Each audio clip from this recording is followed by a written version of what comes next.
Hi நண்பர்கள், எல்லோரும் எப்படி இருக்கீங்க? 2 நாள் கடையே இல்லாமல் திடீர்னு 3ஆவது நாள் கரண்ட் இருக்கவும் கடையை வச்சாச்சுங்க. கடைக்கு தேவையான இன்க்ரீடியன்ஸ்லாம் ரெடி பண்ணி கொடுத்துட்டு மதியானம் சமையலை செய்வோமேன்னு சொல்லிட்டு கறி குழம்பும் பாவக்காய் பொரியலும் செஞ்சுட்டு அதுக்கப்புறமா கிச்சனை எல்லாம் க்ளீன் பண்ணிவிட்டு கடைக்கு கிளம்பிட்டாங்க. சாமான் கழுவி அங்கே போயிட்டு இருக்கிற சாமான் கழுவி போட்டுட்டு வீட்டுக்கு வந்தால் எனக்கு ஐஸ்கிரீம் வாங்கி கொடுத்துன்னு கேட்குறா. டெய்லி உனக்கு இதே வேலையாச்சுன்னு சொல்லிட்டு ஐஸ்கிரீம் வாங்கி கொடுக்கக்கூடாதுன்னு வீட்டுக்கு கூப்பிட்டு வந்தாச்சு.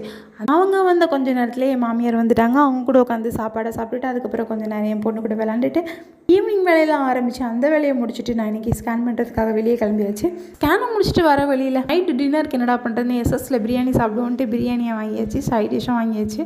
என் பொண்ணு விளையாட்டு சாமான் வேணும்னு ஒரே அழுக. பிரான்சி ஸ்டோர் போனேன். எதுக்கு? டைலர் மிஷினில் ஒரு ப்ராப்ளம். அந்த ப்ராப்ளத்தை சரி பண்ணுறதுக்கு பேஸ் வாங்க போனாங்க. பெரிய செலவாயில தூட்டா.